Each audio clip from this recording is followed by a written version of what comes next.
KTAB's Noah McKinney tracked down a local off-roading enthusiast who took up some of that workload.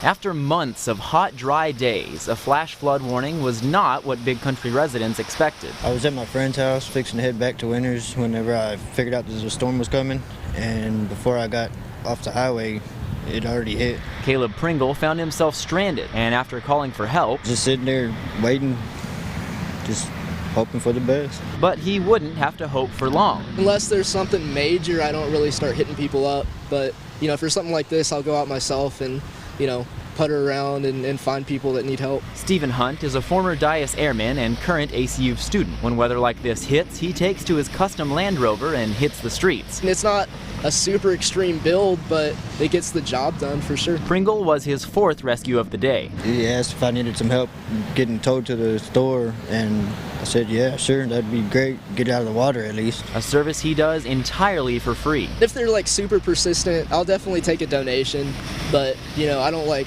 charge people or ask for money or anything like that. Come flood or snowstorm, helping is just what he enjoys. I feel like we're here on this planet for such a short amount of time. Why not help people? Because otherwise, I'd be probably watching Netflix or studying or something, and who likes studying?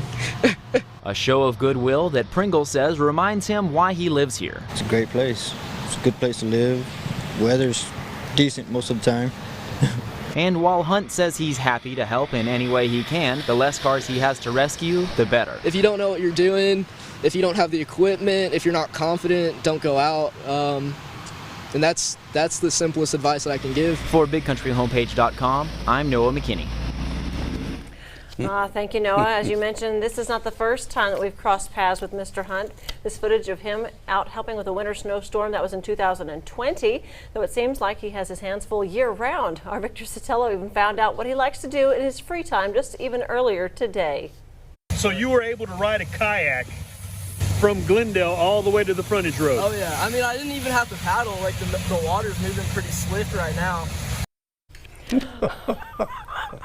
Made a day of it, didn't he? He did. What a great guy. He is. Obviously, that water is moving very quickly, taking him from Glendale all the way to the frontage road of I-20, but he was wearing a life jacket, as you saw, and he said he avoided the major roads and any other traffic. He also avoided studying, which... Who likes that? That's exactly right.